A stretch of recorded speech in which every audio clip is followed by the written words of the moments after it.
Leadership is taking people on a journey where there's a vision, guidance and purpose. Good leaders lead with the heart as well as the head.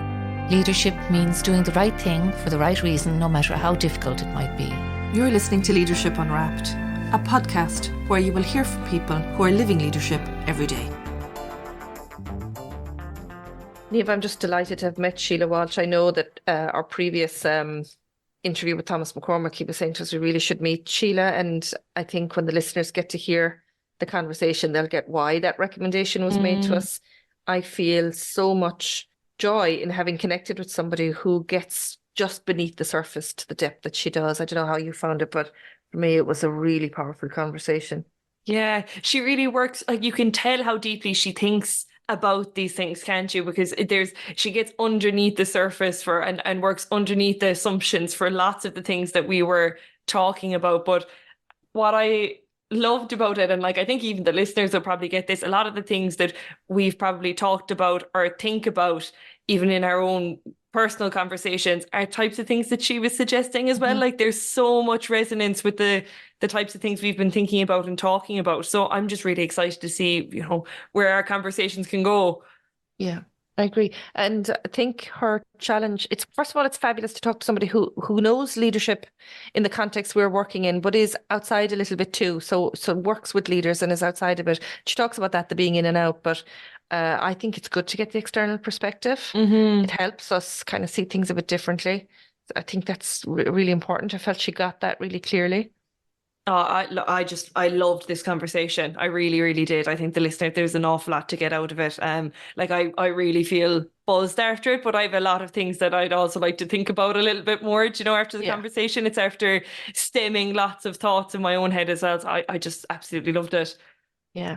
So maybe listeners, we'd be delighted to hear from you. Send us an email or some feedback if you want to, because we're getting very good feedback from people. So that would be lovely. And also give us a rating. It helps other people find us. So if you're enjoying our podcast, please help us by giving us a 5-star rating, and it'll encourage other people to find us as well. Yeah. And Síle has a new book coming out called Inclusive Leadership, Navigating Organisational Complexity. And it's coming out in May, I believe. So if you had any interest in some of the topics that we covered here, it definitely would be worth checking out.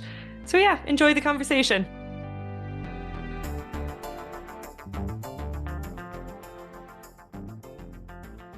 Our guest today, Síle Walsh, is the founder of ELIS Advantage, a purpose-driven organisation that supports the development of effective leadership and inclusive solutions for organisations.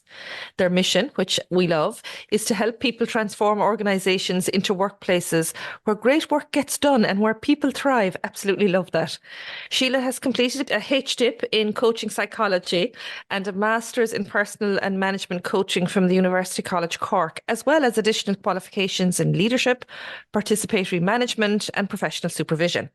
Síle is currently in the later stages of her PhD in professional practice at Canterbury Christchurch University, and she's focused on the psychology of inclusive leadership. She's passionate about inclusion, and from our chats with her, you're definitely going to hear that. Psychological safety at work, and she's fascinated by group dynamics and organisational culture. She's also experienced in working with all levels of leaders and types of organisations. So Síle, we're absolutely delighted that you've said yes and that you'd come and speak to us today. You are very welcome. Thank you so much, both Niamh and Patricia, for having me. I appreciate it. I'm glad to be here. And already the conversations that we had, I was like, we should be recording all of this. Yeah, absolutely. There's no doubt. The other thing that's worth saying is, when somebody says you really should meet that person, and you say, yeah, I really should meet that person, but you just, life takes over and you don't get to meet them. And then finally you meet them and you go, oh my God, they were so right. A previous guest, Thomas McCormack, had said, you guys really need to talk to Síle Walsh.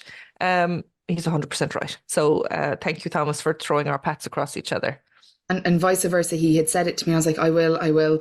And then the minute we did speak, I was like, oh, wow. Okay, yes, that was a very good catch. Yeah. Really happy to. I think he must have a skill for that, though, because he really tunes into like who you are as a person when you're talking. So when he was saying it, I was like, I had no doubt, Síle, that we were going to have some of the conversations that we've already had, Yeah, and I have to say, one of the things that I find hard sometimes to talk about Thomas's work is it's hard to put it into words. But when somebody can work really well with him, because actually, like, it's just the whole his way of being is brings something out of people that they don't always get. So when he said it, I was like, I trust his little spidey senses. And I think there's so much from your experience, and I know you've worked, you know the school context, so that's going to be really useful for a lot of our listenership, because quite a few come from that background. But certainly from our conversations, everything that we've said resonates so well with my understanding of the types of themes that school leaders and schools are grappling with as well. So I think people will get a lot from hearing you today. Yeah, I think we were quite aligned. And I think while leadership has some like golden threads, I think across industries, whether you're in academia or you're in, school systems or you're in private organizations, there are then nuances that can create additional challenges. And I think the Irish school system, even in comparison to the UK school system, you notice these massive differences in the challenges that people are facing in trying to do their work and do it well and have the impact that they're trying to have. Yeah. So will we start off, Síle? Do you want to tell our listeners just a little bit about your work, just to give them some insight into it? I love that. So just as because I think this is funny. So the company is ELIS Advantage, right? Which is ELIS, right? So Effective Leadership Inclusive Solutions. But it's also my name spelt backwards. And I did that because I'm dyslexic and I thought it was funny. That is so cool. Yeah. So I had a bit of crack. That is so cool. I had a bit of crack one day and I was like, because everyone thinks dyslexia is backwards. Now that isn't the type I have, and it is the type some have, but I just thought it was a really it's a funny pun. So I let people in on that because it kind of gives me a giggle that we don't have to take things so seriously. Oh, I love that. I do. And it's a bit of a superpower advantage of it too, in another way. Clever. Well done, you. Love that.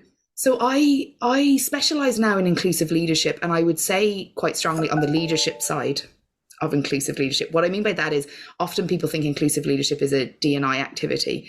And while it might help some D&I activities, leadership has a purpose. And so I think about how inclusive practices help achieve those purposes, sometimes with more ease, sometimes more robustly, sometimes better quality, and can solve kind of everyday problems. So that's kind of how I look at inclusive leadership. But I've been working in this kind of, and I say field because it's very broad, how I got here was an accident, for kind of over 12 years. And I started in Ireland, and then I did some work in the UK, and then I was doing work in Europe. And then that seems to be my area that I work across. And it's been really helpful because those geographical comparisons give me kind of nuanced insights that you don't always get when we're in one setting.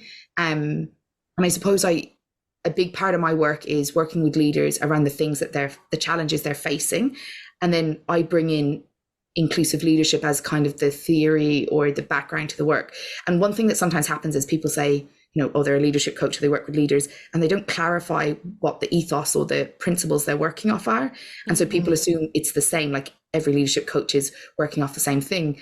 Well, I'm working off kind of evidence-based practices. I'm looking at what the research tells us. I'm looking at how your identity might have an impact. So if you're a woman leading, there are some social rules that we do know can become barriers. Whereas if you are a person of color, there's some barriers. So I think about those nuances in how you're using power and leading, but also then thinking about not going in to just tell people how to be inclusive leaders, but to also think about what are your day-to-day problems and can we solve them using some evidence, some research, industry insights.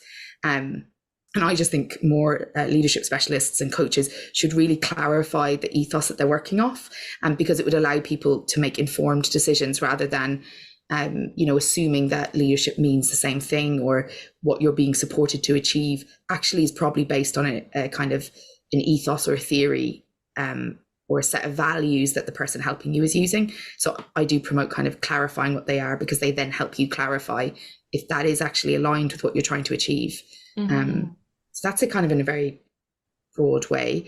Yeah, that's really interesting to me, because I think I do think when you're working with a coach, there doesn't have to be the same values, but there does need to be a certain worldview or value alignment in order for you to get the most out of the coaching, I think. I guess what I'm trying to say is, I'll go slightly sideways on this one, but one of the things that I'm looking at the moment is the tension in education around the being expedient and outcome driven and metrics driven and all of that and results driven, and then the humanistic process piece that almost feels like it's in conflict with each other. But if you're in that space when you're working with a coach, you need a coach who understands the values that you're trying to promote and can work with them. So I've picked that up from what you're saying, is that maybe having that explicitly clear helps you get the right type of coach for the circumstance that you need the support with. Yeah, and I suppose I have an example where there's a lot of investment in like women in leadership and a lot of work around that. And I have colleagues who will go into work with somebody and will tell a woman, be more confident, push your agenda. And that's because that's their approach to furthering women. My approach is I look at the evidence and I say, there is a risk with that. So let me tell the people I work with what the evidence tells us. I don't decide what's the right decision, but my role is to help them consider their options and what the risks may be, but also, what the opportunities in the situation are. And that's a difference in the sense that somebody might say, oh, we're all doing leadership coaching, but one person's approach, even if they have very different values to the client, the values that they bring to the approach that they're encouraging the client to take does impact. So I've had clients come and say, somebody, they maybe push, but it's just not my nature. I got into rooms that weren't for me. I was engaging in ways that I cringe at now, and that to me, like, it might have got them somewhere, but I think we need to acknowledge that coaches, whether they're conscious of it or unconscious, and I did a bit of research in my PhD about this, so that's kind of why I'm pointing to it.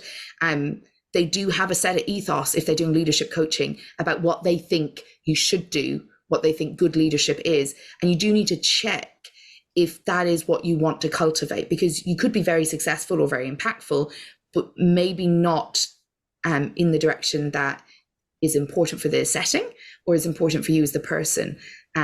So for instance, if someone says to me, Sheila, I just want to be a senior leader and have the power, they're not going to come to me because I use an inclusive leadership background to my thinking, which is, I'm going to be like, well, I don't really encourage or work very well with people who are just trying to grab power, because my ethos in the background is that that's not success. Yeah. So whereas somebody who sees leadership as being, the hero leadership, they would be like, yes, you need to be the most important person. Let's get your goals.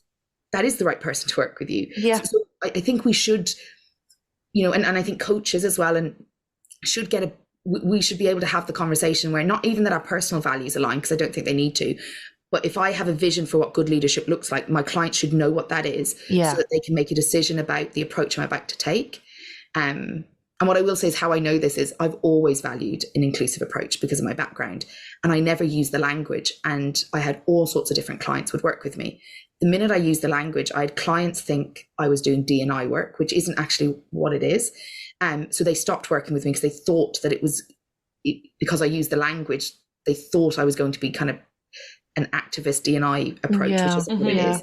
And then I had others go, that's exactly what I want to be. I want to be a leader who is being myself. I want to be a leader who can get the best out of people. I want to be a leader who is creating an environment people are happy to come to, and they can see that inclusion as part of that. So even though I've always done the same type, like I've had the same background, stating it changed how people made decisions. Because there was some negative sides where they have assumptions about it, and then there's some positive sides where they have assumptions that are accurate, and it helps them make the choice. But I would say all of us should think about that. Like even leadership development programs, I looked at some research recently, and basically leadership development programs are designed traditionally as a generic thing, but women in leadership programs are designed to focus on relationships. And when you look at why that is, it's because of the social rules about relationships, which means that traditional leadership programs are actually being designed for men. Even though they're not saying that, that's who they're being designed for, because these approaches work for that identity better than other identities. And then if women in leadership, again, I'll just make the point, some women in leadership programs, when I look at them, are suggesting that women are the issue indirectly, like you need to be more confident, you need to do things differently, as opposed to you need to know the playing field you're working in, what choices do you have. And you could have 6 programs that say they're doing something, and the ethos underneath them are wildly different, and therefore the impact is wildly different. So I just think we need to ask those questions more than assuming when people say that they do leadership development or specialize that we're all talking about the same thing, because we're not, you know, and the impact is not the same. That's becoming more and more evident as I do bigger programs with groups where you can see the differences in how material is being positioned. Yeah. Sorry, I went You know off. that. No, I'm so glad you said that, because and I've been saying this to people. They're like, you know, raising their eyebrows. But I'm so struck by what you're saying about the positioning and the way that we're pitching maybe the leadership development programs. And I'm late to the party here now, but I'm reading Invisible Women at the moment, and oh my God, you know, when you just think about how subtle it is, how we don't actually see, even in the way that we're positioning, the default is male. So that we're saying then it's, you know, there's the football, and then there's the women's football, or there's the, you know, there's the leadership, and then there's the women's leadership. And it throws up assumptions. It throws up. So I think what you've just said has resonated with that for me. I recommend both men and women read it. I think it's really challenging about our assumptions. And even for men, because I know people, you know, it can sometimes, you know, people can assume that I have a position on like promoting women. Or I believe in promoting good leaders, right? Yeah. And I think that what makes good leaders will be different based on their identity. But also these traditional views of leadership development are not good for all men. And I would even go as far as saying most, because when I'm in the rooms coaching, male leaders are telling me that they are performing because that's what's expected. And while we know women are doing that because it's talked about, it's not being talked about how really great male leaders are also having to do that. Yeah. So I think if we could understand if we can bring in the role identity plays in how one is perceived in leadership, and therefore how one is effective, we would start to help people to understand that we are unconsciously holding different expectations of each other regardless of our gender. Like they're different expectations. Yeah. And we'd get better impact. That's kind of... And I think it's huge on someone. When I look back on my own journey and my own career, and we mentioned it earlier, some of the kindest mentoring that wasn't intended as mentoring but came from male colleagues who don't fit that stereotypical kind of male leadership piece, but yet are profound in their impact. And yet my experience with them is they have done it gently, and it hasn't always been an easy journey for them either to open up that space, but it's been incredible for people like me, and I'm always very grateful for it. So I really like the nuance piece that you're in the way that you're looking at it, I suppose. There's just another piece that always shocks people. There's an assumption that when we talk about women in leadership, that men are the barrier. Actually, the evidence is that the system is meaning women are also the barrier to women's progress. For sure. And that's why I like to think about programs that are thinking about how we can be effective leaders, to not only focus on one group, because the assumption can be that women are just experiencing the barriers. The evidence kind of points to the fact that women are also creating the barriers. Yeah. There isn't a gender difference in the creator of the barrier, but there is a gender difference in how it impacts the person receiving it. So I just think that's a really interesting kind of thing to consider. Yeah.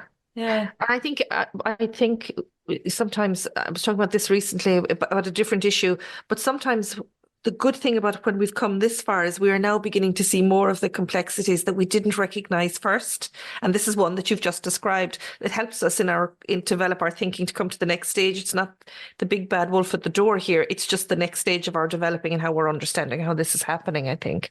So I really like that. And I think your work, Síle, helps to kind of get out that message that it's about the person, it's about the fit, it's about the context, the situation. Like, I think so often with things like leadership, we can talk about it as if there is like one good way to lead that we're all striving towards, like those of us that are in the leadership space. And that's just not the case. Like, it's not like if I do this, if I do that, and then on Friday I come back and do the other thing, that like I will be a great leader. Like it just isn't as simple as that. I had a conversation with someone recently. It was about education rather than leadership, but they were saying two things that they had seen very recently were in direct conflict with each other, and they were kind of like, well, what am I supposed to do in that situation? And I was like, well, we're all only really trying to become the best version of an educator that we can be, whatever that means to us. And I think it's the same for leadership. I think your work really highlights that, rather than it being like the gold star that we're all striving towards. Yeah, I there's nothing that kind of irks me more than when someone's like, well, is this right? And I'm like, well, actually, you know, what's the background? What's the context? What's the power? How are people feeling? What are you trying to achieve? Like, and then they go, well, that's not very convenient, you know, that I'm asking all these questions. But I do think that example of like that desire to kind of get it right is a really big thing we have to think about. Someone really dear to me, she trained as a therapist, and in her therapist training, one of the supervisors said, get ready for serial intimacy.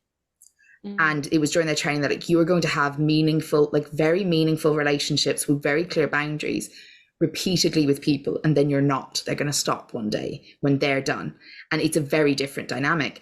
And when I think about leaders, I think you are constantly having a relationship with a task, right? So you've got the relationship with the person and whatever the task is, the reason you're in contact. And there is an intimacy with that, whether you like the person or not, whether you like the task or not. And we don't always think about the fact that it takes a toll on how we see ourselves, how we experience the world, what feedback we're getting, the projections onto us. And I think that we need to talk about that more in our development with leaders and in our conversations. And then if you go to leadership within education, you have this additional layer, and the reality is that educators fulfill our society. So how educators work with people and children and young people becomes how our society views education, and how our society views themselves, and how our society makes decisions. So not only do you have like these intimate relationships with your peers in some way, you now have intimate relationships with the people you're working with, obviously within boundaries, but I mean, you do have a closeness with this, and those people then go out into the world and do things. And do you ever have that moment where somebody says you said, and you think, oh God, what did I say? Yeah. You have 30 people who are saying you said when they go home, and they say it 10 years later when they're talking on a podcast about a good or a bad experience. Like, there is something to consider about the relational pressure and weight of educating, being a leader, and then leading in education is a combined piece that I think more support, more reflective practice, more critical thinking, because I do know we have to switch off our brains, but I think more space is needed so that actually better decisions can be made. There's a weight, and we don't always talk about that reality. In the context of decision making as well that you mentioned there, Sheila, I think it's so interesting because like we often think about, I know I do at least, I often think about if I'm faced with a choice, I'm like, there is a right one here and a wrong one here, like, and I need to just weigh it up and figure out what the right one is, and it just isn't the case. You know, I know I can fall into that trap, and I have to bring myself out of it. I watched it was a short video from Susan David, and there was three, like, it was talking about if you're making a decision, there was three things that she highlighted, and the third one really resonated with me, and it was just talking about that piece around decisions of, instead of there ever being something that's right or wrong, or something that might have a little bit more right than a little bit more wrong, that it's just two different options and two different paths that you can go down.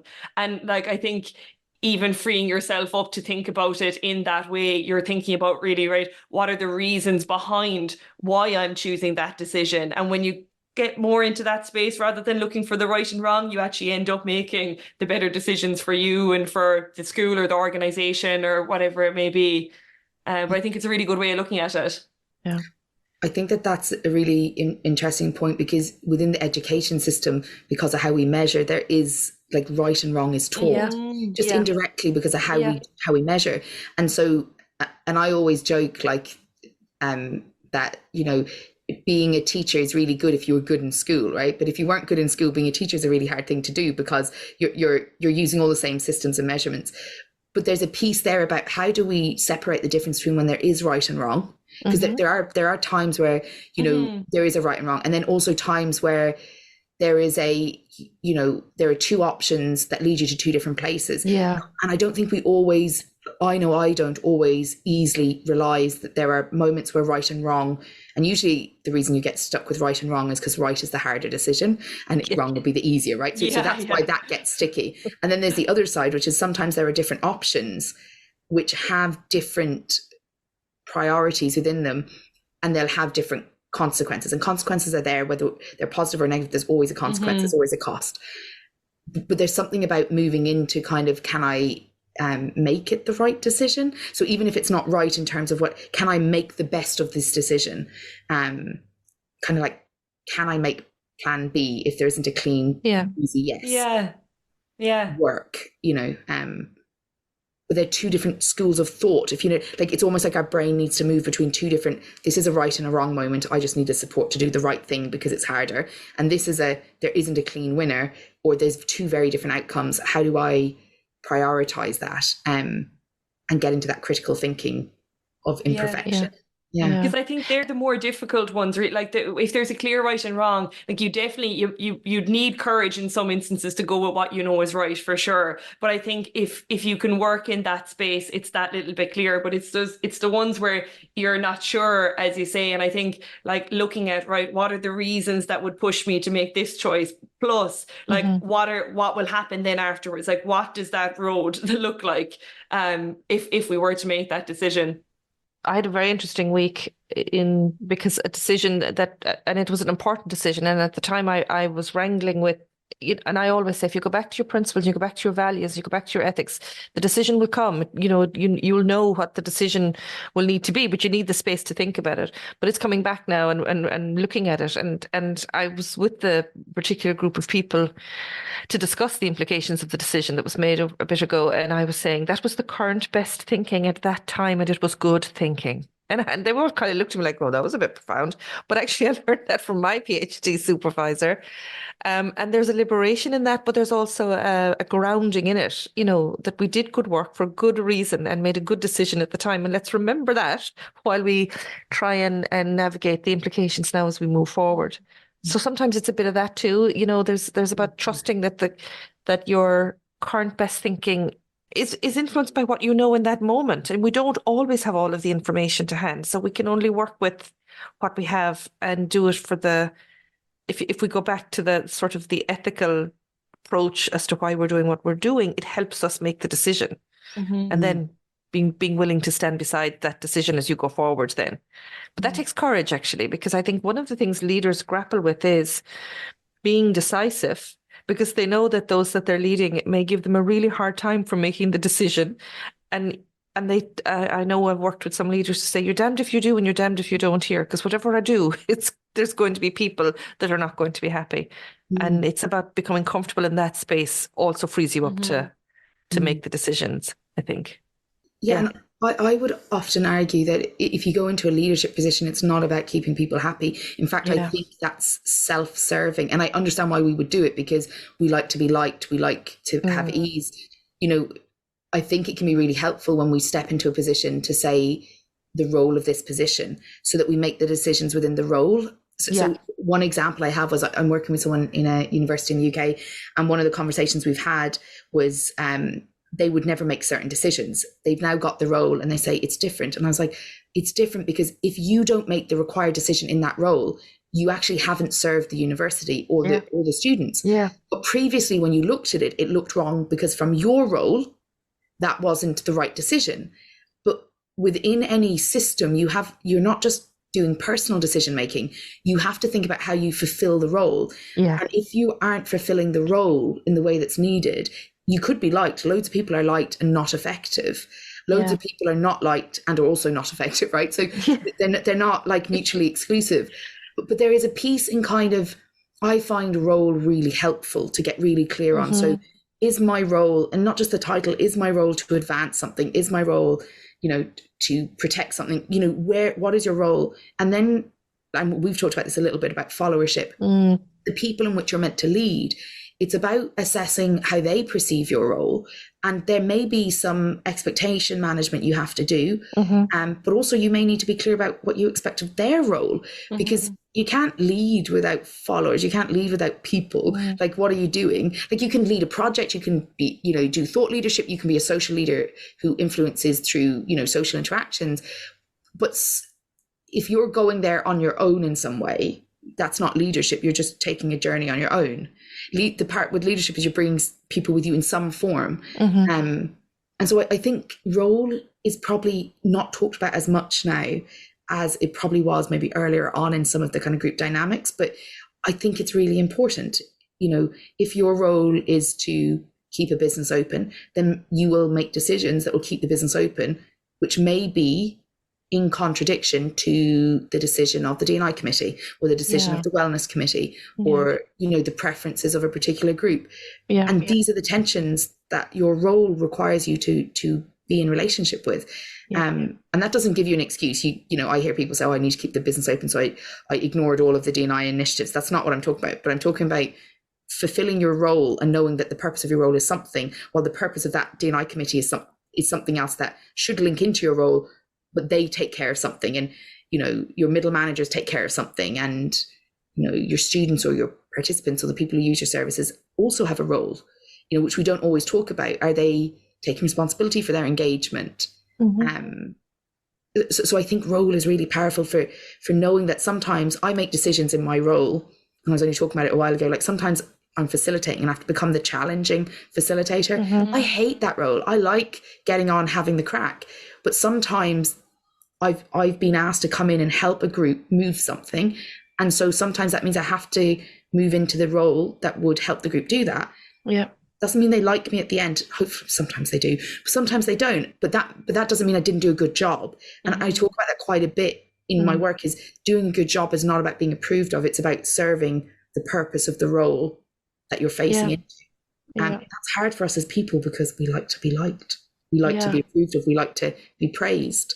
Yeah, and you do. I think certainly that I don't think we've talked enough about the dynamic between followership and leadership. I think we're just starting that space. I'm really excited. I'm moving into it in my own writing, but I'm excited about looking at it. But it's complex. But as a leader, it can be quite hard to challenge even some thinking that isn't serving someone, and to find a way to prod that and to help the person to unpack a little bit. Maybe they're not stepping into their own power, or maybe they're tentative about something, and it would be easier to just say, okay, thank you very much, it's fine, move on. It was so much easier to do that. But it's about saying, so what is the job? The job is to help that person grow and really, flourish in their role. And in order to do that, sometimes you have to be pulled, as I've been in my own journey, pulled into things, or pulled into looking in a way that I didn't look before. But, later on I was grateful, but at the time I mightn't have been. But that's part of the journey too. So I'd love to open up a larger space around conversations about followership. And I'm worried sometimes the word followership might engender a thought of sheep just following, all, and that's not what we're talking about here. And I know that, Síle, but maybe it's worth saying it too. Yeah, and it might be interesting, and I can't remember, I'm terrible with names, but there's a professor in the USA who's looking at basically kind of social dynamics with leadership.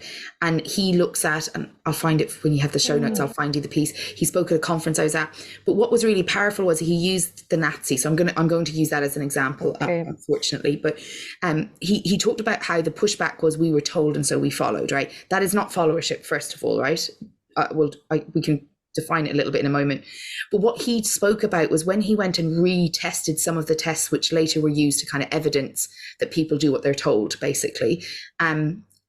He found that they don't do what they're told unless they align with the why behind what they're told. And like, obviously it's more complex. We know that no study ever concludes anything as a one thing, but these are multiple ones that bring us to understanding that we in leadership moments, there is a social dynamic at play that is beyond the leader, and the social group can reject the leader instantly. And I don't know if you've ever led a group who did not want you to lead. I did it once. I deeply regret it. It was the worst experience of my life.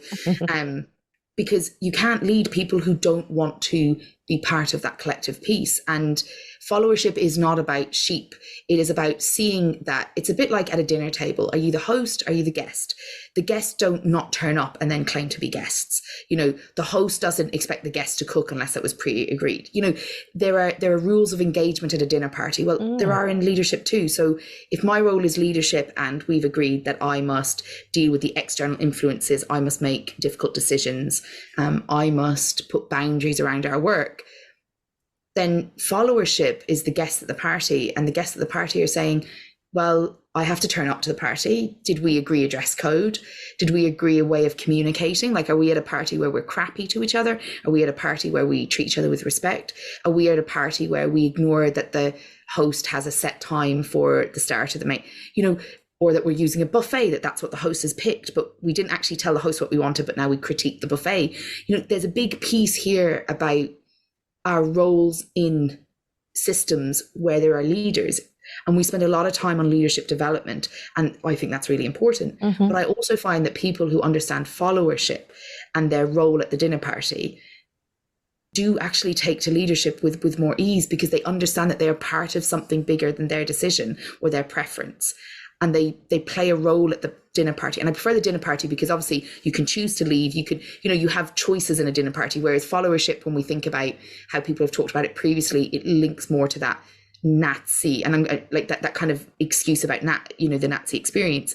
I don't think that's the right word, but that kind of, that's the vision, following without questioning. But at a dinner party, you don't eat without checking if you want to eat it. You don't, negotiate timings. You do all of those things, but you agree to the boundaries that the host brings to life in some way. And I think that, we see in collective societies, followership is really evident. It might even be a little bit too far, as in there isn't as much collaboration as is required. But then we see in individualistic societies a lot more desire, where being a leader is success rather than being part of successful teams or groups. And that then is the other issue of, like, everybody's competing to be right or to be important or to be in charge or to have power. And so I think there's a middle ground of what are we creating together? And I say this to leaders when I work with them. It's not about how good you are. You will be more and less effective with different groups, depending on the reality. So what we need to do is figure out what your group needs of you, what you need of your group, and how are you going to have those conversations about the context, the needs. How are you going to challenge the inappropriate behavior? Like, if the person gets really drunk at the dinner party, do we all look at them weirdly? Do we say nothing? Does somebody pull them aside and gently let them know that they've stepped out of kind of agreement? If we think about leadership and followership as a dinner party, it changes the feeling towards followership. And followership is about being part of something bigger than you. You could have had dinner on your own, but if you're all eating dinner on your own, you can't claim that you're at the dinner party. So there's something about how we are thinking about followership, and we don't respect followership, as in we don't talk about it the way we talk about leadership. We don't say that actually most successful leaders have really good followerships. Like, that's my, they can be great, but you can move a leader from one setting to another and they're not. Followership is a bigger indicator of a successful leader. That doesn't mean a leader doesn't have responsibility, but it is a shared experience. It can't be down to one person. Like, it can't be down to one person. It's down to how we're conducting ourselves as the group that is meant to be achieving something together. Well, that's at least how I think about it. And I think the dinner party makes me feel different, and it makes more sense than if I think about where people would, when they think about followership, might point to, like, where there's dictatorship and there's no conversation and there's no collaboration and no kind of shared responsibility. That's not followership. That is a different thing. We're talking about that middle ground of our shared responsibility towards the shared outcome we're trying to achieve. I think the dinner party analogy is brilliant. It's really good. Yeah. It feels different, doesn't it? Yeah. It liberates being able to make the points too, and it's really so interesting. I'm struck by you saying, so the host has decided that it's a buffet, and you haven't indicated maybe what you like, but then you go off and critique the buffet, or that we do sign up to being there at different times, and that we're going to be social, and we're going, like, what are we going to bring to that? And there are expectations. It's about, you use the language of expectation management when you use that example. And I was like, yeah, that's a really interesting concept that maybe we haven't chatted about. I love it. I think it's really useful to get us to think about it. Yeah. Yeah, and you're right. That piece around being working in a team or working as something that's bigger than yourself, but then your role within that specific group, I think it is the thing that we should be focusing on. Like, I think even what you said there at the start of our conversation about followership, Síle, you said that a group can reject something from a leader almost immediately. And like, that's not something that we often consider when we're talking about like the language that we use in leadership professional development, for example, where it's have a clear vision, have clear goals, have clear whatever, if there isn't buy-in, or if that's not accepted by the larger group that is the team, it's not helpful to just say it's down to you and your vision and the way in which you share that and communicate it.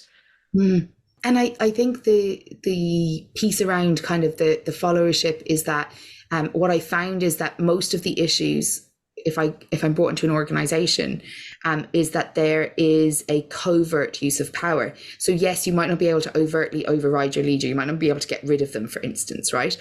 Which I'm not suggesting anyone should attempt to do, but I'm just saying, for instance, it's not necessarily that you can do that, or that will be what occurs. But what I see is a lot of covert power, turning up late to meetings, ignoring emails, defying agreements, finding ways to not be accountable, talking badly about other people, not just the leader, like all this covert use of power. And the same people often will be like, well, I don't feel like I have any power. And then when we work on it a little bit, they go, oh, I do have power, but I'm not feeling empowered to direct it where I want to. So what I'm doing is using these covert kind of methods. And I talk a lot about not judging it, actually, but accepting. So I accept if there's covert power use in an organization, there's a valid reason for it. Not saying it's acceptable, but I accept that there's a valid reason, and I work with what that might be to work with what's missing and needed, rather than assuming that it's bad or wrong, or like putting it on an identity or on a person. And equally, I say, if a leader is like, so if the host is inviting you to the party, says it's going to be, casual and relaxed, and now they're shouting at you, and like we have an issue with that too. So like the dinner party I like because it creates shared accountability. But there is a piece about, if I'm dealing with a leader who's using behaviors that I think are destructive or unhelpful, I don't go straight to that's wrong, which is what we can go to because we're creatures of judgment. I go to, why do you need to do that?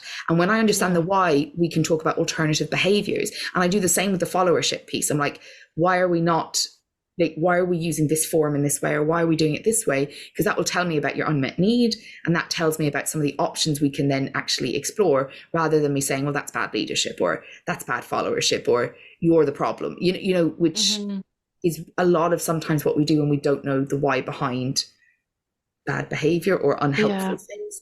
And I think that changes the conversation, because now people who know they're behaving in a way, whether they're the leader or the followers, that they know they're kind of behaving in a way that isn't acceptable, are less likely to be defensive, because I'm curious about why they need to. And now they can actually maybe figure out why they need to, because they might not have done that, because that isn't, most of us aren't walking around understanding our whys very well, until they become a problem for us. So I think a little bit of that compassion can help. You said something in our previous conversation, Síle, about in the context of followership, are you a collaborator of solutions or a critiquer of issues? And I think that's the way of being, I suppose, that differentiates the two. That was really interesting for me. I thought it was a great way to put it. Yeah, and I would say that's an energy thing, because one of the things that can happen is the way, like, so for instance, I will see a situation and I will identify gaps or challenges, and it's very easy for people to presume somebody pointing something out is a critiquer, but it's actually the energy behind it. So if I'm looking at something and I find multiple gaps, I'm turning up as a collaborator, but it could be perceived as a critique if somebody doesn't kind of let the process happen. So sometimes it's like, well, I see these gaps, I'm putting them on the table because I think we need to stop ignoring them. Usually there's denial or avoidance. So I'm putting them on the table, not as a critiquer, but as a collaborator saying, this is part of our issue. You can equally have someone who's a critiquer who shows up as a collaborator, who, does all the comments, yeah, we should do that. That's a great idea. They walk away and they undermine it, or they walk away and don't do anything. So it's not the act of critiquing or the act of collaborating that positions you. It's actually the energy behind it and how you're using your power in it. So if I'm critiquing in order to improve something, that's collaborating. If I'm critiquing in order to just knock something, then that's not. If I'm collaborating in order to improve something, great. But if I'm collaborating in order to avoid responsibility and to kind of like get out of the situation without being identified, that's a form of critiquing. So there's something in knowing the difference between thinking a behavior is something and understanding the power use and the behavior around the behavior, I think is important as well. I think that's super. Just like a little anecdote. Yesterday, I had to deal with an issue, and I made a big mistake in the way. It was, I mean, I communicated it fine, but I'd actually made an error in how I understood something needed to be. And the person who's lead in the area that had already alerted me to the issue had seen it and sent me a message to say, I hope it's okay to say that, but I've noticed this, and that's actually not the right thing because it's actually this. And I was immediately, oh, thank God. And I fixed it. And then I texted and I said, thank you so much for that. And they said, I thought that it would help you, that you might want to know.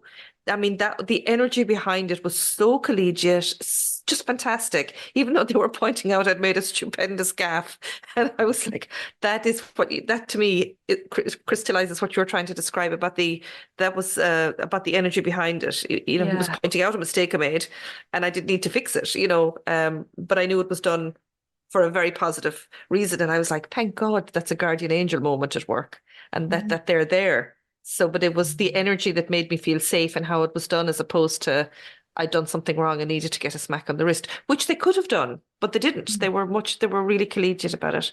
So you just remind me of that when you talk about the energy behind something.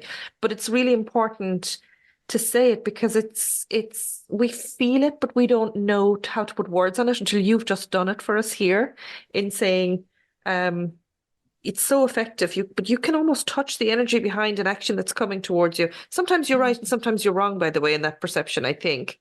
But I'm glad you're putting language on that for leaders to be able to think about that and to understand why they're responding the way they are. Mm-hmm. They mightn't get it immediately. Because sometimes it takes me about 5 days for the penny to drop, and then I'm like, oh, okay, that's why I felt that way about that. So it's good to start a conversation about that. And I think just because I think it's really important when you say something like the energy behind something, then you can get people assuming that their initial thoughts about what someone is doing is accurate. And like, let's be honest, we have a negative bias.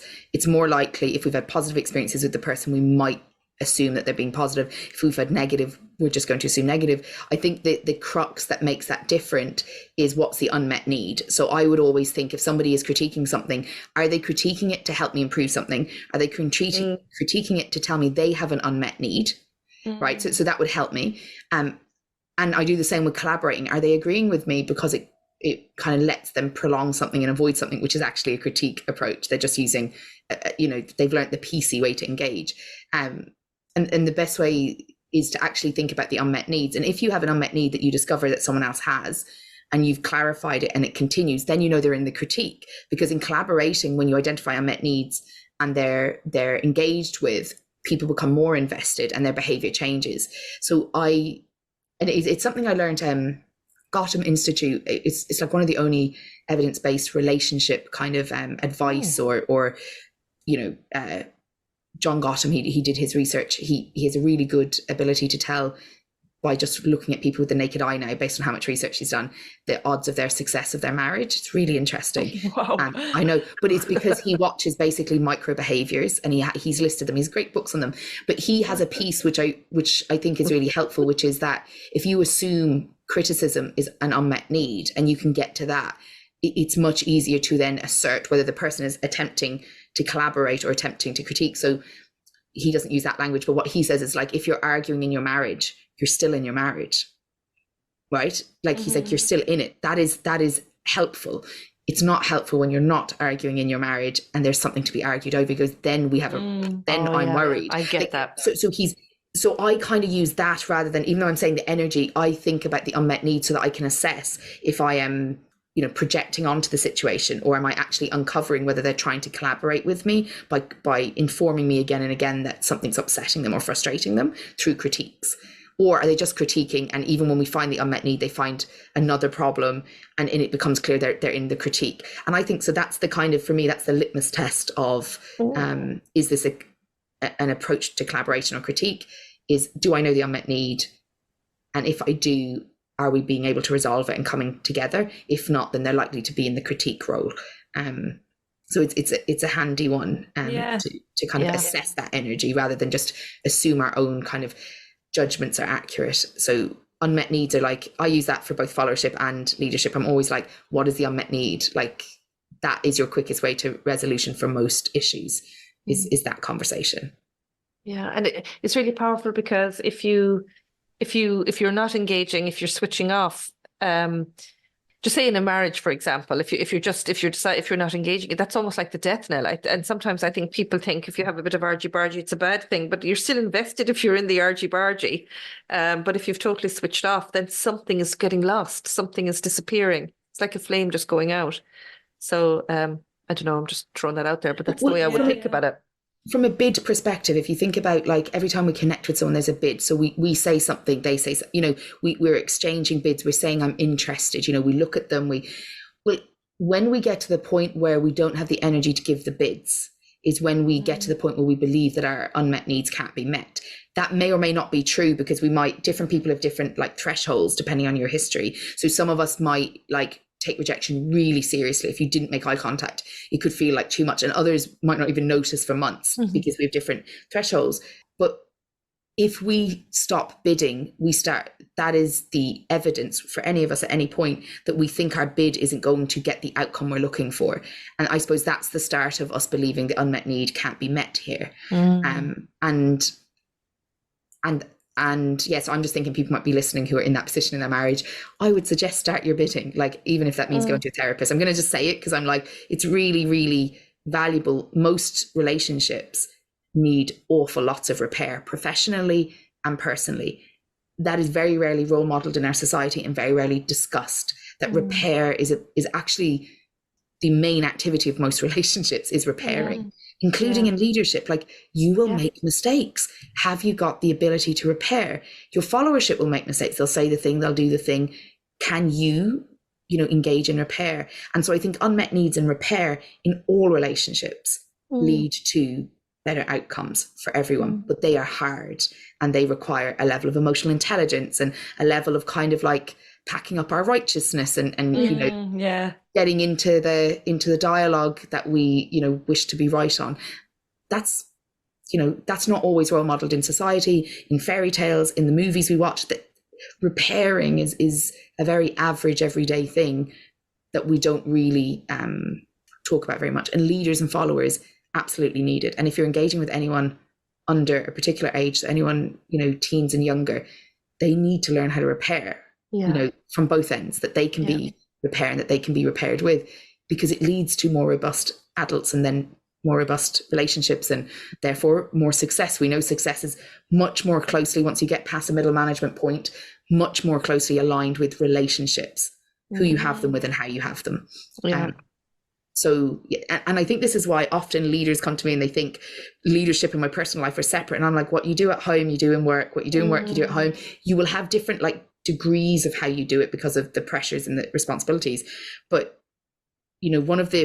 I track results because this is the little scientist in me. I'm like, okay, so you came for this work. We've achieved that. And then I'm like 3 months later, now what else happened? And one of the, immediately after we worked together, most really high percentage, I think something like 75% of people say my relationships have improved. They either talk about their marriage or they talk about their friendships or they talk about relationships with kids, because to be an effective leader is to have good relationship skills, which have benefits that go way beyond, how you talk to somebody at work. And to me, that then also means that leadership development and followership development is even more important, because it's about improving your own life and your experience in communities and in society. So the ripple effects of these types of conversations and challenges can actually bring more fulfillment, not just you be more effective at work.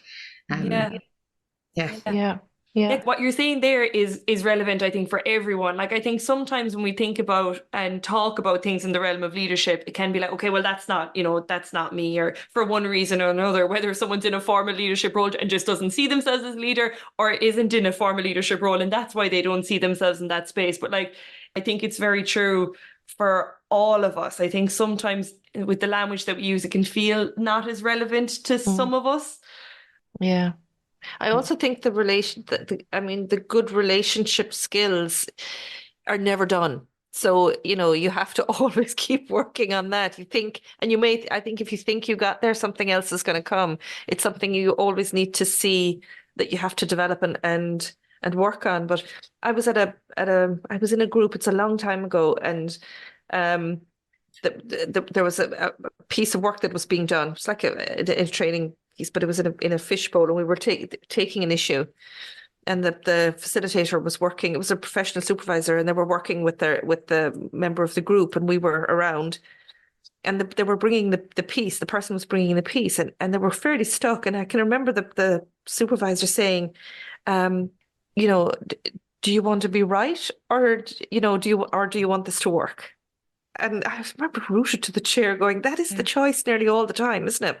So it's about that right. You use that phrase of the righteousness piece, but in order to be able to find different and more creative solutions, you have to let go of needing to be right, even if you are right, and find another way of leveraging in to do the work that you need to do. And somebody said to me yesterday that they're working with somebody who's amazing in how they work as a leader, and they talk about sparing people their blushes. In other words, being kind in how you're coming at the piece of work and sparing the person the blush to be able to get into the supporting them.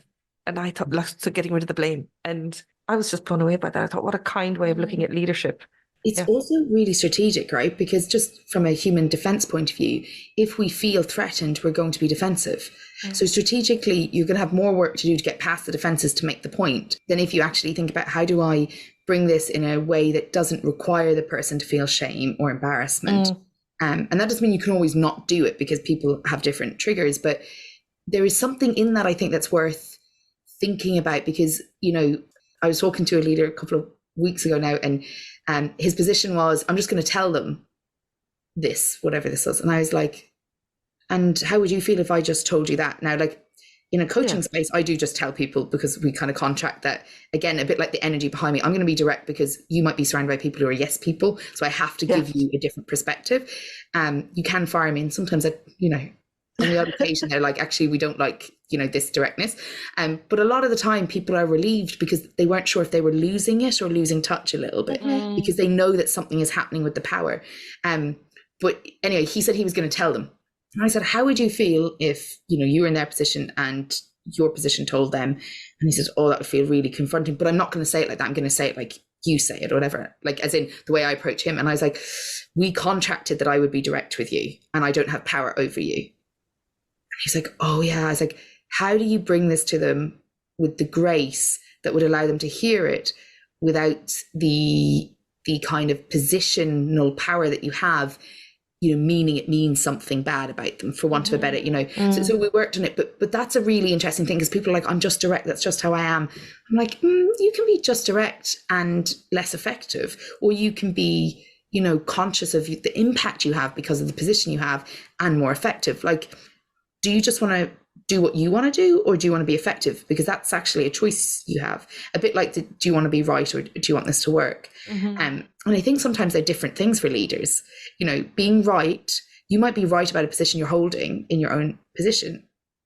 I do think if you've engaged with any deep thought, you realize that your right position can be unpacked or unpicked by anyone if you've really thought about it. Like I find that the more I read, and the more I read the things I don't want to read, and the more I look at my own position on anything, the more I can find 100 reasons why it's incorrect, because very rarely is there right. Unfortunately, when we really get into the ethics and we really unpack.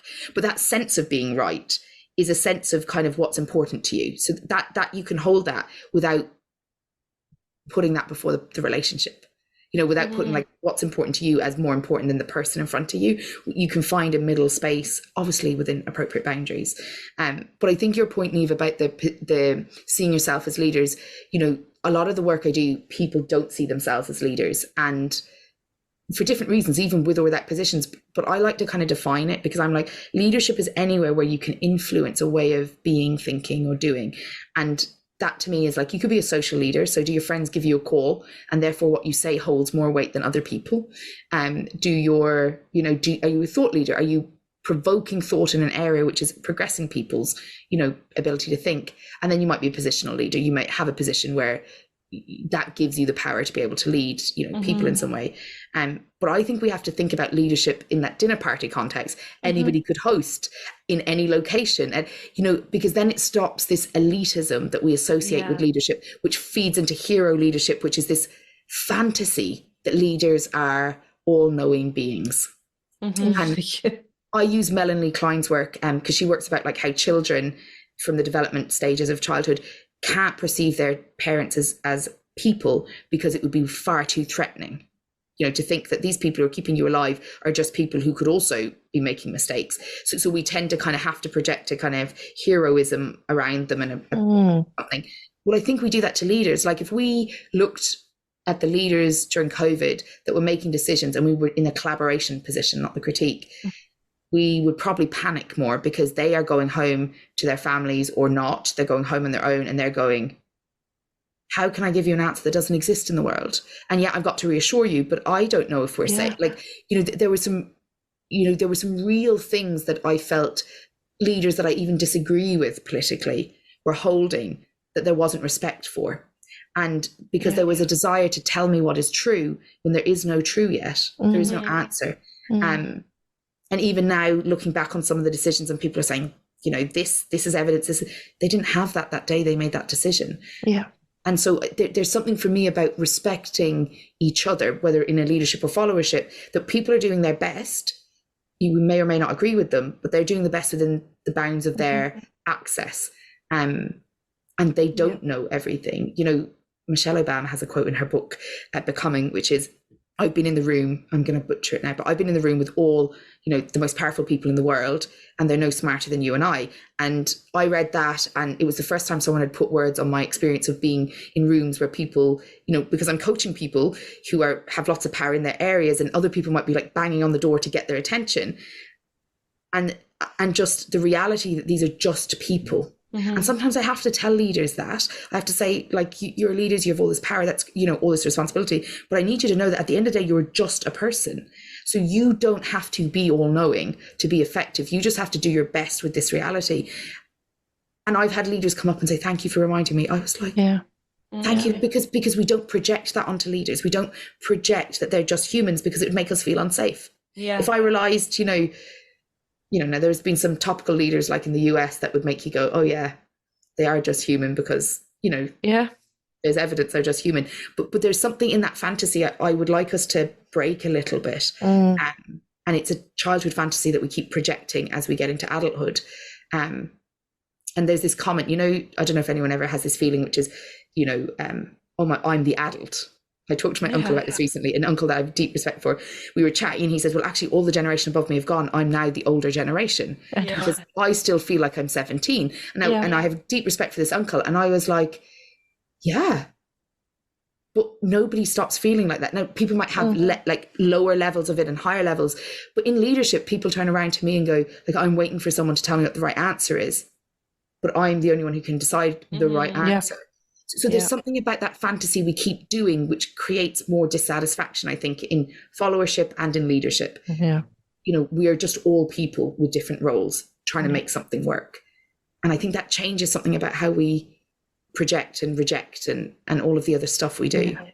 Yeah, I think there's a piece around the hero leadership that's hard to shake, because in times of crisis, when we don't have these types of conversations where we're reminding everyone, we're all just people doing our best at the end of the day, we can really look for that person that knows the right answer, that we can hold on to, and we can feel the security in that space. And I think that projection can nearly cause leaders to act in the way of, yes, I'm really sure about this and this is the right answer, and kind of no one can tell me otherwise, in order to fulfill the need that's being projected onto them as well. So there's something really interesting happening across society, I think, where we still look for that person that will offer us that security. But I think it's so important to have these conversations, is the more that we can talk about it, the more of an impact you might have to lower that expectation and realize we are all just people at the end of the day. Yeah, I think something strange happened in COVID. Well, lots of strange things happened with COVID, because COVID itself was strange. It's like an overstatement of the century. But anyway, but as a leader in that space, right?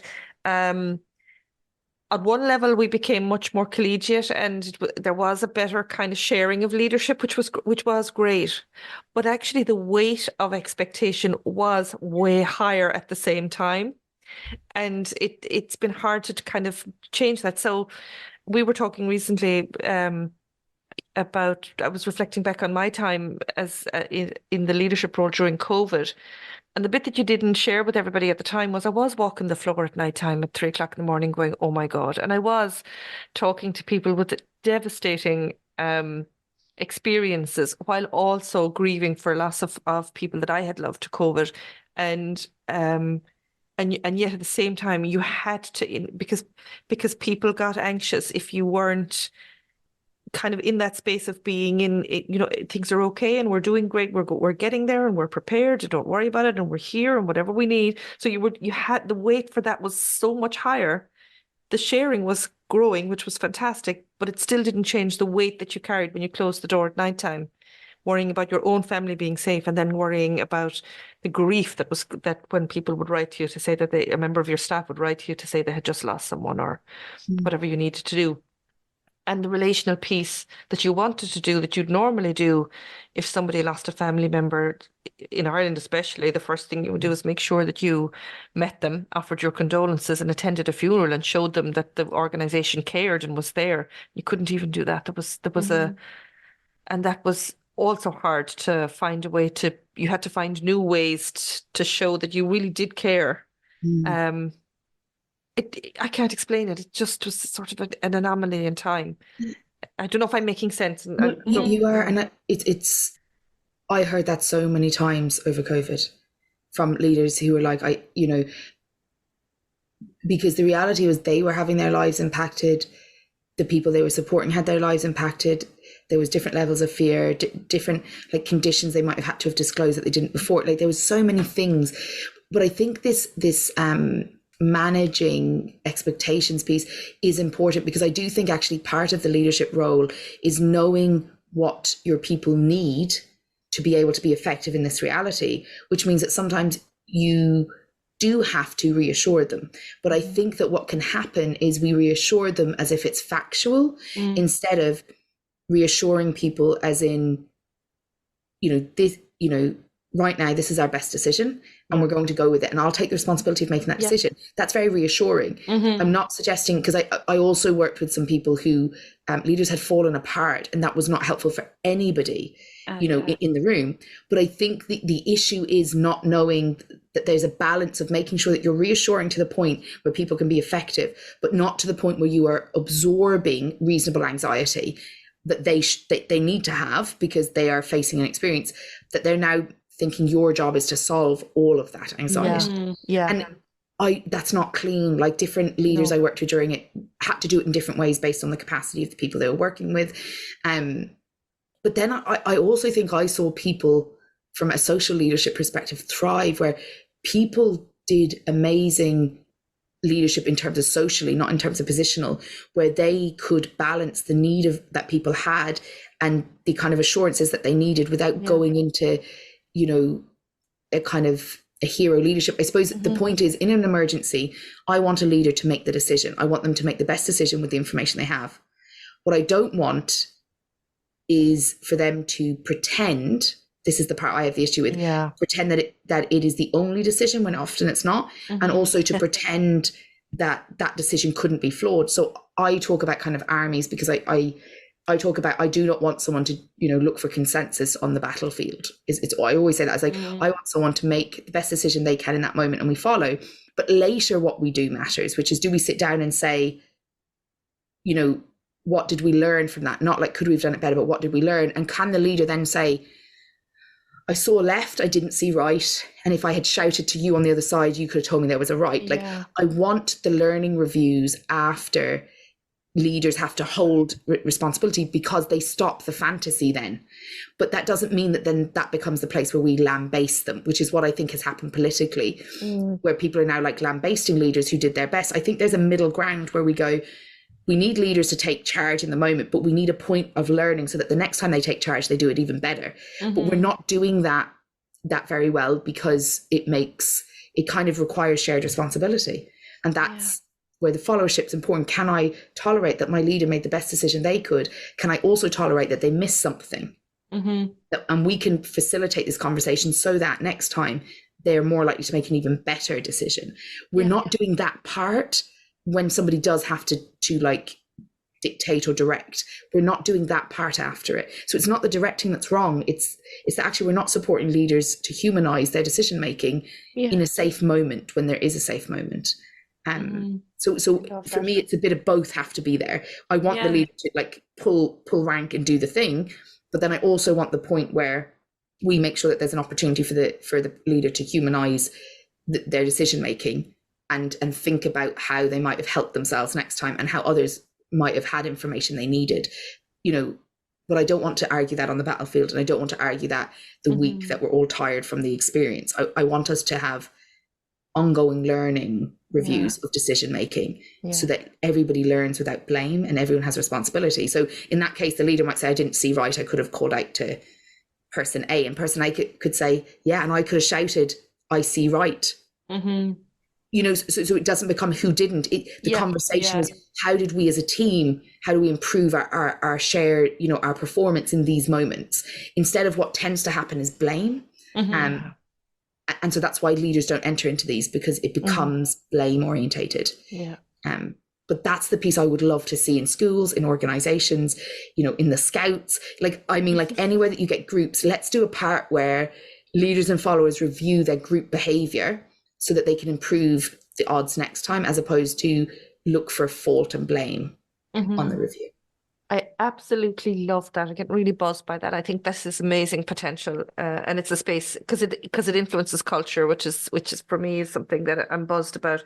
But also, it's like a logical extension to my comments earlier about that was our current best thinking in that time. So now let's do this leadership review or this review of decision making, so that our current best thinking of that time was good and kept us safe, but we could be better and even better if, and let's include those as we go forward. I love it. I think, and it's dynamic. It's a kind of a grow model dynamic way of thinking about what we're doing. I love it. I think it's got amazing potential. It takes courage to do it though, because you got to be open to hearing, okay, you weren't 100% perfect there, and if you'd leaned a little bit in this direction, maybe it could have been easier for you. And sometimes we need to build the muscle to hear that. I think that's where the coaching can come in, but I think we have to, that's a muscle that you learn to use and to build, isn't it? Yeah, and so yes, I think the coaching can be helpful, but also I think you have to build the capacity of the people you're going to have that conversation with. Yeah. So you need to know that when you sit with your peers, the people that followed your lead in that moment, that they have the capacity to look at how they influence your decision without being like, well, you decided and I did it. Like, I want person A to go, I could have shouted right, but I in that moment, I wanted you to decide. Like I want, so like I find that if I get into a group, regardless of where they are, a senior leadership team or like a leader with their team, what I have to assess first is their capacity to take responsibility. And that then decides what we do in terms of content and how we discuss it. And that's for everyone in the room, not just like the leader or just the followers, for want of a better description. We need to know, can you consider something as being improved without blaming another person or absorbing blame? Like that balance is needed from everyone for that to work. And if we can't, that's actually the work we have to do first, is can we get to that point? And we know that it links to psychological safety, but also like human factors. It improves like the disclosure of real issues that we haven't been talking about. But it also allows us to take shared responsibility. So, but I think it requires a mature, and I use that not as an age, but as in emotional maturity, to be able to do that with our peers, with our people. And that's not always available. But if you have a small team, it's more available than if you have a big team. I'd say that, it's easier to do this with a small team, as in to assess that. Whereas bigger the teams are, the more dynamics within dynamics exist. Yeah, but there is a I've been using the word maturity too, and I don't want it to come across as I'm saying that people are juvenile, because that's not the reasons behind behavior. So but it is the word I'm using because I haven't figured out a better one. It is about that emotional maturity or that emotional muscle to be able to reflect and to have honest conversations about, even, when somebody says, yeah, maybe, you did shout to me and I could have said, look left, but I didn't because I was looking right myself, and it's about having the maturity to be able to say that and know that it's okay to say that it's not the end of the world if things aren't perfect, because we're so perfect almost in our way of expectation. And the other thing that's striking me about what you're saying is that we're saying that we're outgrowing the hero leadership model, but yet all of the writing that we're seeing coming around, even transformational leadership talk, it's still all hero leadership stuff that I'm seeing underneath it all. We're not getting deep enough in the way that we're talking about it to challenge it. I think we're reinforcing it, but calling it something else. It's driving me around the bend. Like, Yeah. I have to say. So one of my frustrations around this, so I run a book club, right? And we meet, and it's a really interesting group of people. They're leaders, and we look at leadership books. We were about 4 months in, and it's a book a month in, when I said, I actually need you to go out and find me books, because all of them are giving me a weird lens. So white, educated, industrialized, rich, democratic lens. There's no wisdom from outside of that perspective. They're also constantly using Christian references for good leadership, like God, or there wasn't a lens outside of that. And if there was, they just didn't include it. So it was appropriate to use quotes about God, but it wasn't appropriate to use quotes about other religious identities, right? And then the other example was always, it was about the leader. Like, leadership development to me it's your ability to assess the needs of a group in front of you, to do their work well, and then you adapt to help them. It is not about you being a good leader and them then getting behind you. And I think that's relationally the hero leadership piece that's wrong, is the focus is on the leader's identity and who they are and how great they are. But move a leader from one setting to another and you'll see that doesn't stack up. It doesn't work. Leadership is actually about the people you're leading. And I don't mean that even in a like fluffy way of like, oh, it's all about them. It actually is, your effectiveness is based on how well you help them do what they do. That's the measurement of your effectiveness. But we're still talking about like all the other leaderships. But actually, it's still assuming that the leader is the defining factor, which is kind of where I lean on the inclusive piece, which is actually the inclusive piece. We acknowledge that your job is to ensure that other people are leading in their different ways, i.e. following within the role that's within their work, by including their identity, their lived experience, their different points of view, their different professional pieces. And your job is to somehow help that weave together. It's not about you being great. To be a great inclusive leader is actually not about you being great. It's actually about how do you help weave all of this wisdom and skill and insight and intention together to create an outcome. But a lot of it is still secretly hero leadership. Yeah, it is. It is. And it's actually upsetting me because I've mentioned it at the last few talks I've given around leadership, because I feel that when somebody then decides to go for leadership, they're carrying the weight of that expectation that they have to perform in this largest, huge thing that they have to do. So we're misleading them, and we're not, and then we're hurting them, because then they're feeling that they're not achieving that, and they're thinking that they don't have the capacity to do the work. But actually the message we've just sold them isn't an accurate message. And it's acontextual, because we've forgotten about all the culture that they're going into when they're going into that piece. So what you're saying is challenging that, and I'm really excited to hear you say that, because I'd like us to have more of that conversation in the leadership space and in the literature, because the literature is very propositional. It is, go create your vision, make sure you get your groups together and create your vision, and hire in your external consultant to do that, and everybody will follow, because they'll just all buy in. And if they haven't bought in, it's your fault. Something's wrong with you. So it bothers me. It just bothers me. Yeah, and I suppose I hold this constant tension of, I think leaders should do those things because they help them kind of set a scene for people to get a sense of what's important to them.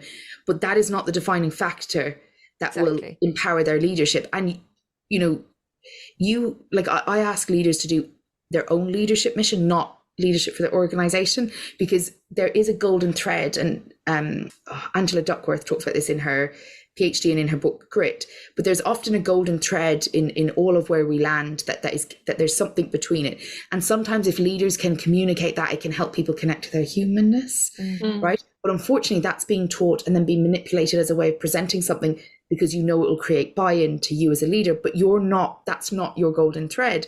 And what ends up happening is loads of imposter syndrome. And I don't say that lightly, but these strong senses of, either they're wrong or I'm wrong. Yeah. I'm not who I should be. They're not who they should be. There's all of this kind of like ill-fitting roles. Yeah. So there's something about knowing the difference between getting clear about what's important to you, knowing that the organization needs something to connect on, and also knowing that it can't just be written by some fancy consultant who put it in a cute PowerPoint for you, that actually. And also sometimes it shouldn't sound good. That's another thing I find really powerful, like mission statements are things like, our job is, and then it's one word. And now we all know that that's our joining piece and we all have a role. But there's so much goes into kind of making it look perfect. And I guess that's the perfection thing. And I cringe at the perfection thing because perfection is rooted in white supremacy. Yeah. And so some really lovely papers about how perfection is used and how we decide what is perfect. It's all about maintaining white supremacy. And I don't say that from like everybody of every race often engages with white supremacy in this way. But when I see that perfection being rolled out, I'm inherently thinking you are creating a place, you're creating standards that do not acknowledge the human beings, like personhood. Yeah. And that leads to real issues in the workplace. Yeah. I think it's not just even the personhood, but it's the dance of the human being in concert with another human being that we're missing that piece. And where I feel it causes the hurt for the leader, this is the piece that I haven't put the right words on it, but it's because they will be trying so hard to do these things that are recommended in these texts and in this way, and then they're not landing, and they're saying, but I'm working so hard and I'm doing it almost by the book, or I'm doing what we're told is the best practice here, but it's not landing. What am I doing wrong is the next sentence that they will say. And I just think nothing, actually. We just haven't delved deeper into the context that you're working in order to help you translate this. And that's where I think if we're really serious about leadership, we need to start working in that space. That context piece is the center. So just like what you said, lots of people I work with will come and be like, I've done X, Y, and Z. And I'm like, well, that won't work because the power is imbalanced here. That won't work because your history values this, like the organizational history values this, and you're dealing with this. That isn't working because of, but we'll be honest, right? It is easier for somebody to read a book or even an academic paper that is reductionist, that kind of summarizes it in a way that I can say, these are the 8 things I do.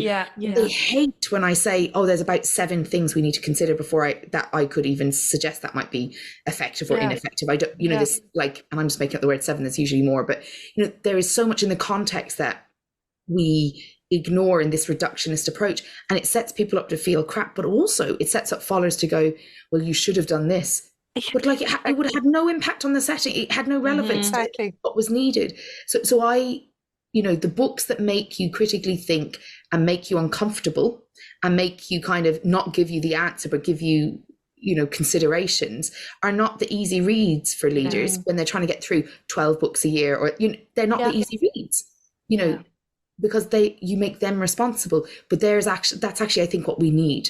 And that's why, like, I joke, when people want you to pitch, sometimes organizations want me to pitch, and I'm like, I can't pitch because you won't buy what you really need. Like you won't buy that I'm going to say there's all these variables I need to talk through with you to help you inform your decision. What you want is me to give you a PowerPoint to tell you that this is how you solve it, and then you go, I'll pay you to do that with us. That isn't going to solve it. So I can't pitch because what you want and what you need are different. So you to decide whether you want a clean pitch that won't work and then later come back to me, or if you're willing to take the risk that actually you need to put the effort in now. Roll up the sleeves now. Yeah. And it's easier to buy, a 3-point step or a 7-point process than to sit with someone and move through what's actually needed to be done. So in that way, and when you've got time pressure, you think, this is quicker. They'll roll it out in 6 weeks. 6 weeks later, when it's still not solved, and you're looking at me, you've now wasted 6 weeks, and you still have to go back to the process with me or with someone else. But you're not going to get what you need without the reality process, and the context and the insight.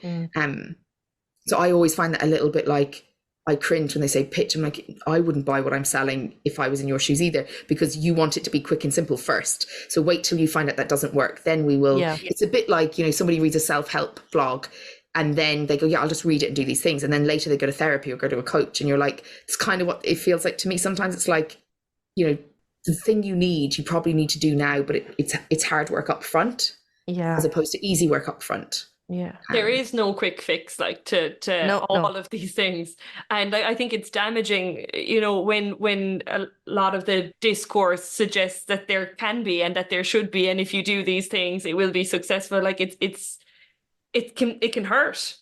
Yeah. I just think we need to be real. But like, I think about the harm it does, like exactly, like it can harm people because they think, like, I was looking at a very popular change management book in my leadership course, and it has a nice 8-step process and it's lovely. And everything I've ever done in the last 12 years is involved in change management. It doesn't work, right? So like, it's very well done. It's recommended. It's taught in project management. So I brought it to the book club because I was like, we need to discuss this, because this is how your change management people are suggesting, you know, change is simple. Work. I want us to think about it. So we looked at it, and they all had examples of the 100 times it doesn't work in their long careers. They're very established leaders that, you know, and I was like, so why do we keep agreeing to project management models based on this? And they're like, because at least we can measure that it doesn't work. Like, you know, but it's really interesting. Whereas I would encourage a dialogic OD approach to change, even though it's not officially a change process, which is have conversations, let the conversations mature the understanding of the situation. And therefore, when the solutions start to emerge, you also have a workforce who've matured their understanding of the problem and solution, right? So you're actually changing in the process rather than at the point of, you know, step one. Mm-hmm. That has a much higher success rate because people are connected to it, but also people's relationship with the topic has matured. Whereas when you go in with the change management, they usually are in the same place at the beginning as they are at the end with how they feel about it, which is the point of is it going to be successful or not. So I do think that you know, easy solutions make us feel safe. They don't make our interventions effective. And I suppose that's the difference, is feeling less anxious and feeling more safe and being more, you know, more clear on what we're doing versus doing what needs to be done to get the outcomes and learning to measure it appropriately. They require a different level of confidence in one's ability to be with difficult processes. And I think that's one of the issues, is that we as human beings want simple because it makes us feel safer, rather than want effective because it requires more of us. Yeah.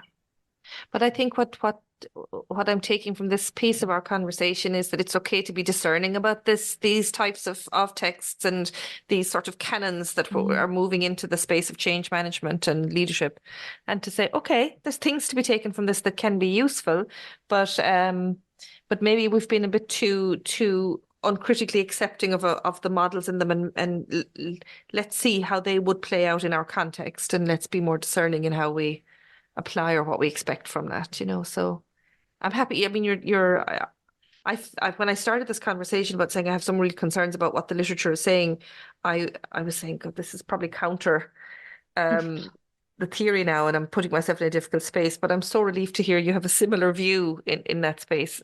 Just helps. It just helps. I don't think it's counter. I think, and now this might be counter. It's trying like, oh, that right. So I think one of the issues is, and I deeply value peer review, right? Deeply value. But one of the issues is if the peer review is biased, which it is, because we review, you know, what has already been written, and we have a position, and most of the peer reviews have built their careers. We've all built our careers on our position, and you know, it creates a building of an idea that you might separate out and say is different, but you're on some level, you may be having to conform to the foundational piece, right? And nobody's always, you know, reviewers are working for free. You know, they're only going to look at it in a way that benefits them. And I don't mean that in a negative way, like I've reviewed stuff. It's just, that's the lens. Like, it's not our paid job to unpick everything. So we're going to unpick it in the way that makes sense to us. But one of the issues with this then is that the critical thinking that we are meant to be producing in the literature does actually get numbed, which means that people with industry insights and industry experience who don't have academic writing skills aren't able to communicate their message. But there is a difference. So like when I started my PhD, I was like, the field of inclusive leadership is rampant. Loads of money, people are jumping on it, loads going on. I was like, wow, brilliant, let me do my research. Oh my God, there's the gap between the literature and what's evidenced and what is sold and what people think it is so big that literally, so I'm writing a book because actually what I know from industry is here, and what I'm doing in my PhD is here, that they're so far apart. They're like different worlds, simply because to bring this up to industry would require massive investment in loads of people critically thinking about what we're absorbing as truth and what we've assumed. And it's just really difficult. Also, to get your papers published, a colleague of mine, she got her paper rejected 6 times. It was published in 2023 because it was too practical. Yeah, I get it. Yeah. But it is the main foundation to critical thinking in the field in industry, because she was doing it before she had the PhD. Like, that is the thinking. Yeah. So there's something about us knowing that while I do value peer reviews, we have to know that the design of it has to have a thread underneath that is in agreement, which in leadership, when there's splits, but we don't have the evidence to evidence it as easily, those splits take years and years to evidence, which means that they're way further back in the literature. Not that they're less appropriate, it's just that you have to kind of have a split of thread that allows it to be built upon. And inclusive leadership is a prime example. There's so little. Now, there's more in the last 2 years. Like, I nearly have, I think, triple the papers in the last 2 years than I had from 10 years previously. So there is, but again, it's still built on a thread that I would argue, I have argued, and I will continue to argue, is not talking about the same thing. So we have like 40 papers that are all saying they're talking about inclusive leadership and are measuring it in a certain way, and are applying the measurement completely differently. So therefore, they're not measuring the same thing. They're not measuring the same positions, the same people, and they're not using the measure in the same way. But that's where the thread of research has been built. And I'm kind of going, but if you actually look at it, it's not doing what it says it's doing. But how many people do that? Only PhD students really have the time to spend that much time reading ridiculous amount of papers, or someone who has been funded to do the research in it. There's just too much to consume to see those threads of difference in how it's being understood. So my main point is, the most of the research in inclusive leadership has been done about people and whether they're an inclusive leader or not about leaders, not necessarily managers, not necessarily people who should be inclusive leaders, and not with inclusive leaders. How does that make any sense? Yeah. And I'm not criticizing those papers. The people who've done all those papers, we needed that data too. But my point being, that's a bit like the hero leadership point. If you have to keep threading something back so that it has, positionality with your peers who are going to review it, then you are having to, on some level, accept the assumption that was previously designed before evidence, right? So that assumption of hero leadership didn't require evidence. It was actually the starting point of leadership development, because it was culturally and socially what was used because of kings, hero, all of, stories of the gods. So they didn't need to evidence the hero leadership position when it started. But we now have to evidence that that is a golden thread through everything. But you're starting at a different point. That wasn't evidenced in the beginning. It was assumed to be true. And now we have to evidence that there's another assumption you might want to consider. But we have to evidence it. So it's not an equal playing field in that moment. So I think we need to be a bit more critical of how those things, are out of whack. If you're starting here to say, leadership is more than, continuing hero leadership in different frames, we have to acknowledge that the original work wasn't evidenced work that's being referenced. It was just a social norm that was accepted and assumed to be true. Could we, I couldn't get a paper published if I say, I'd like to assume that leadership is this, and I just think we should accept that. We can't even start at the same point. So there's something about that critical lens when we see the impact of something being threaded through, but it's not easy to evidence that that's occurring because it's been assumed and it started at a different point in time. Sorry, that's one of my I suppose it's really interesting. My area is psychology, so I think about, if I want to make any claims, I'm not a psychologist, but if I want to make any claims in psychology, which is where my research is, I have to evidence it. But all of the original theories that all of us use were a hypothesis, which later often inappropriately became evidence through unacceptable applications. But you can't just start your theory somewhere. You have to hypothesize and then evidence your hypothesis. But literally, a man decided this was probably true, and we've now used it in research, and it's become kind of moved into an evidence space, even if it's not evidenced. But anyone else with hypothesis now can't just start with their hypothesis. So we've got to know that time in peer reviewing processes has privilege some positions and, you know, not privileged others, which creates an inequality even in the literature we're able to produce now. Not blaming anyone, but that is like, that's in my experience of looking at the process. So that is a bit more risky than yours, Patricia. No, but I agree with you, Sheila. I really do. And I also think that it's politicized too. So if you're going to come with a counter argument to the canon that is leading in the particular journal space, well, you might just forget it. One of the bits that's really frustrating me, and I'm going to take the platform to say it, I hadn't intended to, but I'm going to, but you flagged it for me, which is about people researching about people. And so we're working with an amazing colleague who has completed a PhD, and she is a scholar that lives with disability, and she's incredible. And now we're looking for funding for her to continue her work around inclusion for scholars with neurodiversity, and everybody just applauds and says, great, very important, great work, very, very important. Cannot get funding, cannot get work, cannot break that ceiling, but you'll see the funding bodies will fund people to write about people with disabilities, but won't fund disabled scholars. And I am at breaking point. I have tried everything and it's upsetting, and I'm just taking the moment to say it because you flagged it. And you'll get platitude upon platitude upon platitude. And it's just, I can't even put words on what it makes you feel like to see somebody struggle like that. It's just so unfair.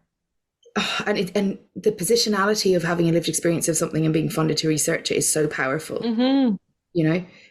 And I suppose one of the things that I would say, because this comes up for me around intergenerational research or articles or papers, often I find that the people who are researching it usually fall into the generation that they're indirectly saying is the correct way. They don't, you know what I mean? Like you can nearly tell by how it is. And I have a real issue because like I'm involved in supervision, and there was this question in the coaching community, which is, are we preparing the coaching environment for millennial supervisors, you know, in the future? And I was like, actually, there's several of us here now. Why are you not talking to me about that? Why are you not talking to us about it? Why are you talking about the future of us instead of the reality of us now? And that, and then I was writing an article for one of the papers, and one of their journals, and I couldn't find a reference from somebody who was a millennial talking about being in the coaching industry or in supervision, because everyone who had written it was not.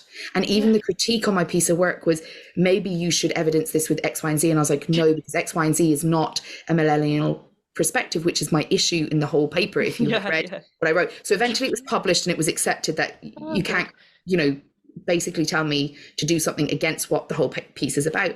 But that's one of the issues, you see, is that we're not considering our positionality, and we are allowing people without lived experience to research people with experience without considering the kind of paternalism of it.